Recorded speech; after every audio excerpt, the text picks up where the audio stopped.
এমনি নাজমুল হক আপনি লিখেছেন, রুমে যদি বন্ধ অবস্থায় টিভি থাকে তাহলে কি নামাজ আদায় করা যাবে? মোবাইল পকেটে নিয়ে নামাজ পড়া যাবে? বিদেশে যাওয়ার জন্য বয়স বাড়লে কি গুনাহ হবে? ওযু করার পর বাচ্চার পেশাব হাতে লাগলে কি পুনরায় ওযু করব নাকি শুধু হাত ধুলেই হবে? ঘরে ছবি টানানো থাকলে সেখানে নামাজ শুদ্ধ হবে কি না? অফিসের সময় ব্যক্তিগত কাজ করে 3 ঘন্টা 4 ঘন্টা সময় অতিবাহিত করলে মাস শেষে প্রাপ্ত বেতন হালাল হবে কিনা? আজান চলাকালীন ওয়াশরুমে থাকলে মনে মনে আজানের জবাব দেওয়া যাবে কি? আমার সামনে যদি কেউ চুরি করে তাহলে আমি মালিককে চুরির ঘটনা বলে দিতে পারবো কি? ঘরে কবুতর বা পাখি পালন করা কি গুনাহ? জীবনসঙ্গী হিসেবে আমার পছন্দের কাউকে পাওয়ার জন্য দোয়া করছি, সে মানুষ যদি আমাকে অপছন্দ করে সেক্ষেত্রে আমার করণীয় কি? কিভাবে দোয়া করব? বিয়েতে শেরওয়ানি পরা কি ইসলাম সম্মত? পার্লারে কাজ করে টাকা উপার্জন করলে তাকে জায়েজ হবে? আমার চাচাতো বোন 5 মাসের প্রেগনেন্ট, এখন সে স্বামীর সাথে সম্পর্ক ছিন্ন করতে চায়, তারা সিদ্ধান্ত নিয়েছে বাচ্চাটা নষ্ট করবে। প্রশ্ন হলো বাচ্চাটা নষ্ট করা ঠিক হবে কিনা, তা না হলে কি করতে হবে? নফল সিয়াম রেখে স্ত্রী মিলন করলে কি কাফারা আদায় করতে হবে? আফরিন চৌধুরী মিম আপনি লিখেছেন, হাতে কলমের কালি থাকলে ওযু হবে কি? জুলেখা জাহান আপনি লিখেছেন, বিয়ে করার ক্ষেত্রে কি মেয়েদের যোগ্যতা ছেলেদের চেয়ে নিম্ন হতে হবে এমন কোনো বিধিবিধান আছে? জাহরি নামাজে ইমাম সূরা ফাতিহা পাঠের পর মুসল্লি যেন পাঠ করতে পারে সেজন্য সময় না দিলে বা কম সময় দিলে মুসল্লি কিভাবে সূরা ফাতিহা পাঠ করবে? প্রায় শোনা যায় কোথাও মাটি কাটতে গিয়ে কোনো লাশ অক্ষত অবস্থায় পাওয়া গেছে, লোকে বলে মৃত লোকটি ইমানদার ছিলেন তাই তার লাশ অক্ষত আছে। কোন হাদিসে কি এরকম কোনো কথা বলা আছে? চলুন আমরা প্রবেশ করি প্রশ্ন উত্তরের আলোকিত ভুবনে।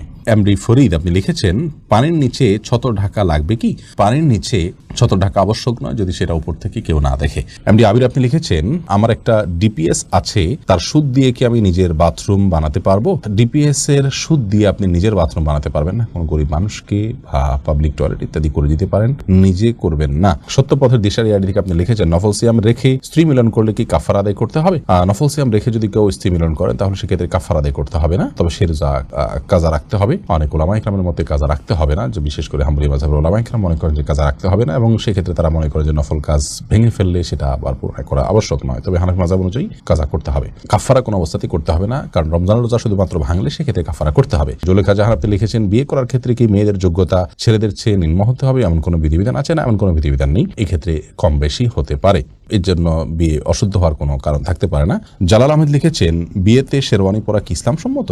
বিয়েতে শেরওয়ানি পরা এটি অবশ্যই ইসলাম অনুমোদিত এই অর্থে যে পোশাক আশাকের ক্ষেত্রে পৃথিবীর যে অঞ্চলে মানুষ যেরকম পোশাক আশাক করে, বিশেষ করে বিয়ে শাদীতে যে কালচার মানুষের সমাজে প্রচলিত আছে সেই কালচার ধারণ করতে কোনো অসুবিধা নেই, যদি কোনো হাদিসে কোনো মৌলিক নির্দেশনার খেলাফ না হয়। অতএব পোশাক আশাকের ক্ষেত্রে আমরা এরকম পোশাক পরতে পারবো না এরকম নিষেধাজ্ঞা নেই, শেরওয়ানি পরা যাবে না এমন কোনো কথা নেই, বিধায় শেরওয়ানি পরাতে কোনো সমস্যা নেই, বরং বিয়ের দিন বিশেষ পোশাক পরাটাই হলো কাম্য। তামিম খান আপনি লিখেছেন, মোবাইল পকেটে নিয়ে নামাজ পড়া যাবে? উত্তর হলো যাবে, কোনো অসুবিধা নেই, তবে নামাজ যাতে মনোযোগ নষ্ট না হয় সেজন্য সাইলেন্ট ইত্যাদি করে নেওয়া উচিত। প্রিন্স রাহুল আপনি লিখেছেন, আমার চাচাতো বোন 5 মাসের প্রেগনেন্ট, এখন সে স্বামীর সাথে সম্পর্ক ছিন্ন করতে চায়, তারা সিদ্ধান্ত নিয়েছে বাচ্চাটা নষ্ট করবে। প্রশ্ন হলো বাচ্চাটা নষ্ট করা ঠিক হবে কিনা, তা না হলে কি করতে হবে? বাচ্চা নষ্ট করা এটা হারাম সর্বাবস্থায়, যদি তারা কোনোভাবেই একসাথে থাকতে না পারেন এবং শরীয়ত তালাক দেওয়ার আগে যে স্টেপগুলো নিতে বলেছে সেই স্টেপগুলো তাদের নেওয়া হয়ে গেছে, এই পর্যায়ে যদি তারা চলে যান, আল্লাহ মাফ করুন, যদিও তালাক এটা আল্লাহর কাছে সবচেয়ে অপ্রিয় জায়েজ কাজ, অনুমোদিত কাজ, আবগাদুল মুবাহ ইলাল্লাহি আত-তালাক, আল্লাহর কাছে সবচেয়ে অপছন্দনীয় কাজ হলো তালাক। আল্লাহ হালাল করেছেন কিন্তু আল্লাহ পছন্দ করেন না এটাকে, জাস্ট এটা ইমার্জেন্সি হিসেবে ব্যবহার করার মতো। বিধায় তালাক দেওয়ার পর বেশিরভাগ পরিবারে একটা সময় কিন্তু তারা আক্ষেপ করেন এবং তারা বুঝতে পারেন যে তাদের সিদ্ধান্ত ভুল ছিল। তো এই জন্য বুঝে শুনে হচ্ছে কিনা, সমস্ত স্টেপগুলো পার হয়েছে কিনা সেগুলো বিবেচনা করা দরকার, এবং যে কারণে তালাক হচ্ছে সেই কারণটা যদি পারস্পরিক বোঝাপড়ার ভুল হয়ে থাকে তাহলে সবর করা উচিত, একে অন্যকে মেনে নেওয়ার মানসিকতা থাকা উচিত এবং ফিরে আসা তাদের সিদ্ধান্ত থেকে। আমি অনুষ্ঠানের মাধ্যমে আপনার চাচাতো বোন এবং তার ভগ্নিপতি তাদের প্রতি আকুল আবেদন রাখবো যা তারা যেন এই সিদ্ধান্ত থেকে যথাসম্ভব ফিরে আসেন এবং পুনর্বিবেচনা করেন। আর যদি কোনোভাবে যেটা তারা না করেন তাহলে এই সন্তান নষ্ট করা তাদের জন্য কোনো অবস্থাতে জায়েজ নয়। উভয় হারাম কাজে লিপ্ত হবেন, মানুষ হত্যার অপরাধী হবেন। এই সন্তান স্বাভাবিকভাবে জন্মগ্রহণ করবে, তালাক হলে আপনার গর্ভ খালাস হওয়া পর্যন্ত তিনি অন্যত্র বিবাহ বন্ধনে আবদ্ধ হতে পারবেন না, তারপর তিনি অন্যত্র বিবাহ বন্ধনে আবদ্ধ হতে পারবেন, কিন্তু সন্তান নষ্ট করার কোনো সুযোগ নেই। জান্নাত এই আইডি থেকে আপনি লিখেছেন, পার্লারে কাজ করে টাকা উপার্জন করলে তাকে জায়েজ হবে? পার্লারে কাজ করা এবং তার মাধ্যমে টাকা উপার্জন করা এটা জায়েজ হবে।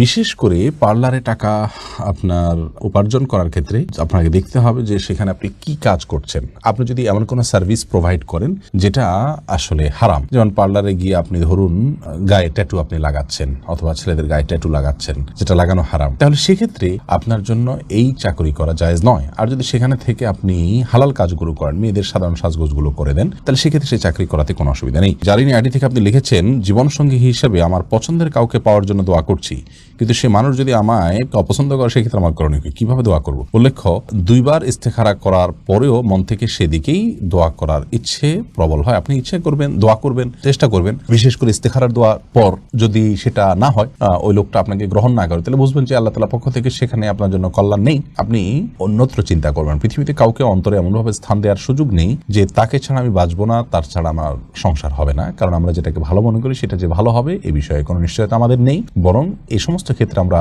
বিপদের সম্মুখীন হওয়ার সমূহ আশঙ্কা অনেক ক্ষেত্রেই কিন্তু থাকে।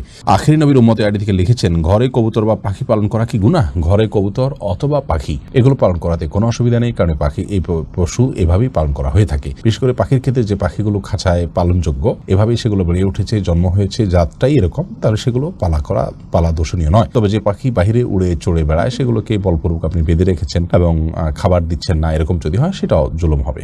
আফরিন চৌধুরী মিম আপনি লিখেছেন, হাতে কলমের কালি থাকলে অজু হবে কি? হবে, কারণ কলমের কালির কারণে হাতের আমাদের ত্বকের উপরে আলাদা কোনো স্তর পড়ে না। ফারজানার সাথে আপনি লিখেছেন, আজান চলাকালীন ওয়াশরুমে থাকলে মনে মনে আজানের জবাব দেওয়া যাবে কি?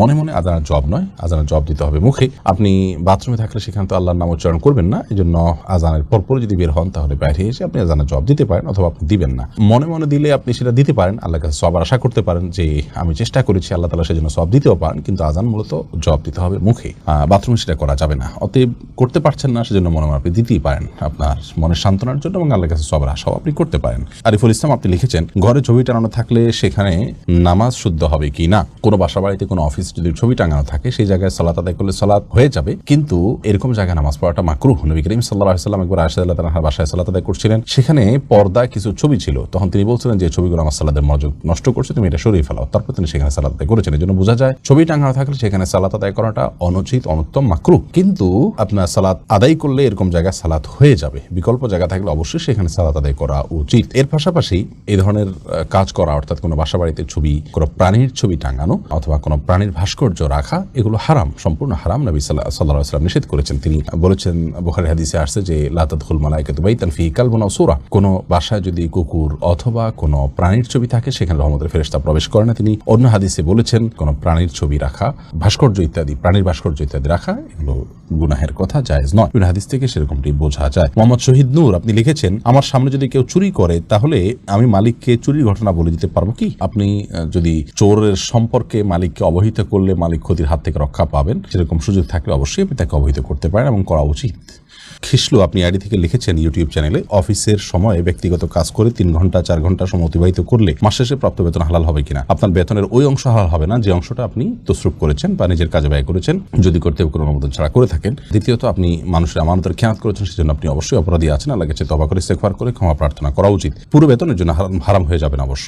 মিজান আইডি থেকে আপনি লিখেছেন ইউটিউব চ্যানেলে, ওযু করার পর বাচ্চার পেশাব হাতে লাগলে কি পুনরায় ওযু করব নাকি শুধু হাত ধুলেই হবে? না, পুনরায় ওযু করার দরকার নেই। বাচ্চা পেশাব যদি হাতে লেগেছে আপনার ওযু অবস্থায়, তাহলে যে অংশে হাতে লেগেছে ওই অংশটা পানি দিয়ে ধুয়ে ফেললে চলবে।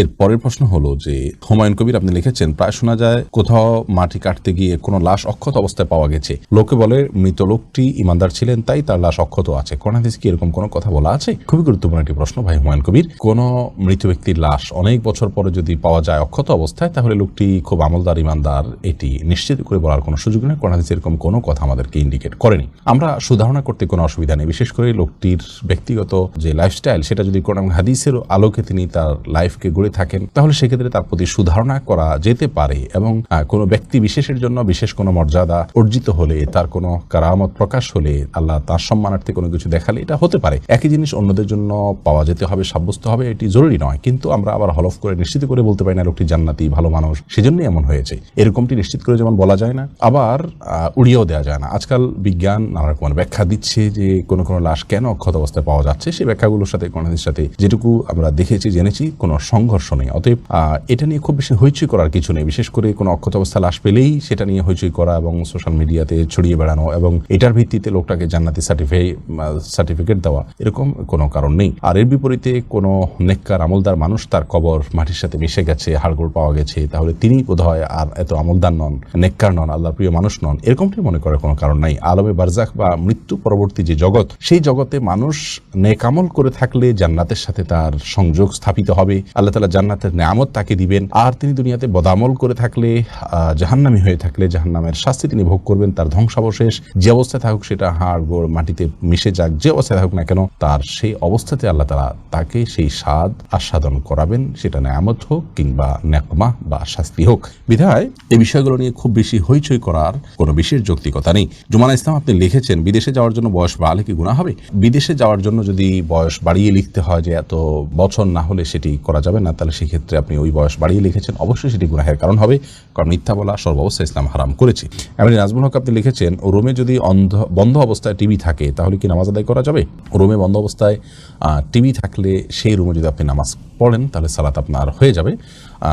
বিশেষ করে যদি টিভি বন্ধ থাকে তাহলে তো কোনো অসুবিধা নামাজ হয়ে যাবে, আর যদি টিভি চালু থাকে তাহলে সেক্ষেত্রে মনোযোগ নষ্ট হবে, জন্য অন্য কোথাও সালাত আদায় করা উচিত।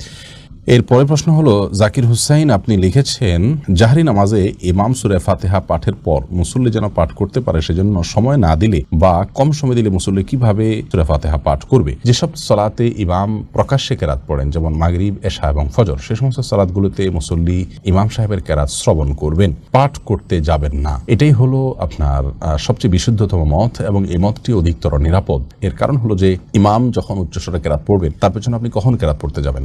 অনেকে বলেন যে সূরা ফাতিহা যখন ইমাম পড়বেন, একটা আয়াত পড়ার পরে তিনি দ্বিতীয় আয়াতের মাঝে যখন থামবেন এই ফাঁকে পড়ে ফেলবেন। তো এতটুকু বিরতিতে কোন ইমাম সাহেব দেন না যে ওই আয়াতটি আবার পুনরায় পড়া যায়। যখন কোরআন পাঠ করা হবে তখন তো আমাদেরকে শুনতে হবে। আল্লাহ তাআলা বলেছেন, ওয়াইদা কুরিয়াল কুরআন ফাসতামিউ লাহু আনসিতু লাআল্লাকুম তুরহামুন। যখন কোরআন পাঠ করা হয়, তেলাওয়াত করা হয়, তখন তোমরা শুনবে এবং মনোযোগ দিয়ে শুনবে এবং চুপ থাকবে। তাহলে আল্লাহ চুপও থাকতে বলছেন, আবার শুনতেও বলেছেন। তাহলে উচ্চস্বরে যখন ইমাম সাহেব কেরাত পড়ছেন আপনি শুনতে পাচ্ছেন, তাহলে আপনাকে শুনতে হবে মনোযোগ দিয়ে, এবং আবার আপনি কিছু পড়তেও পারবেন না। যখন থামবে পরবর্তী আয়াতের মাঝে, এখানে তো এত অল্প সময়ের জন্য থামেন যে এর মধ্যেও আয়াতটি পড়ে শেষ করা যায় না। আর যদি পড়তে যান তাহলে হুলস্থুল করে পড়তে হবে। অনেকে বলেন যে সূরা ফাতিহা ইমাম শেষ করার পর অন্য সূরা মেলানোর আগে এই ফাঁকে পড়ে ফেলবেন। এটাও যৌক্তিক কোনো কথা নয়, কারণ সূরা ফাতিহার পরে আরেক সূরা মেলানোর আগে এখানে তো খুব লম্বা গ্যাপ দেওয়া হয় না যে সূরা ফাতিহা পুরোটা পড়া যেতে পারে। অনেকে বলেন যে ইমাম সাহেবের উচিত সময় দেওয়া, এবং অনেক মসজিদে দেনও, বিশেষ করে সৌদি আরবে দেখা যায়। সেটাও গ্রহণযোগ্য নয়। খোদ সৌদি আরবের অনেক উলামা ইকরাম, বিশেষ করে আল্লামা তুয়াইজিরি আল ফিকহুল ইসলামী বা মুখতাসার ফিকহুল ইসলামী এরকম একটা কিতাব তিনি লিখেছেন। সেখানে তিনি লিখেছেন